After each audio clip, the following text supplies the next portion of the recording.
चोर्ला घाटाक राती कडेन एक एक्सिडंट जाल्लो आसा आनी ह्या एक्सिडंटान दोगांक मरण आयिल्लें आसा। मेर्शेच्यान एक फॅमिली विथ तांचे रिलेटिव्स एक लग्नाच्या शॉपिंगाक लागून बेळगाव गेल्ली आणि बेळगावच्यान जेन्ना ती लग्नाची शॉपिंग बीन करून रिटर्न येताली तेन्ना ती चोर्ला घाटाक जे जांभळीकडे जंक्शन आसा ते जंक्शन क्रॉस केलें आणि ड्रायव्हराचो कंट्रोल गेलो। ती सगळीं जाणां 4 जाणां जी आसली ती मारुती इको कार जी आसा तितून हांवें ट्रॅव्हल करताली आणि ते इकोचो जेन्ना कंट्रोल गेलो ड्रायव्हराचो तेन्ना तिने रोडाच्या भायर गाडी घातली आणि एक व्हडलो एक्सिडंट जाल्लो आसा आणि 4 जाणां इंजर्ड जाल्ली। जेन्ना 108 आणि पुलिसांक ही गजाल कळ्ळी तेन्ना 108 थंय वचून 4 जाणांक सांखळे हॉस्पिटलांत पयली शिफ्ट केली।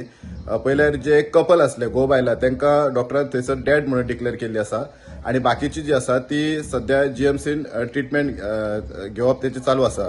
2026 चोर्ला घाटाक हो 4थो एक्सिडंट आणि 4 एक्सिडंट जे आसा ते सेल्फ एक्सिडंट जाल्ले आसा आणि तितूले 3 एक्सिडंट जे आसा ते फॅटल एक्सिडंट जाल्ले आसा आणि तितूले 2 जे एक्सिडंट आसा ते मेर्शेचे एक्सिडंट आसा जितून आमकां फॅटल जाल्ले पळोवपाक मेळटा।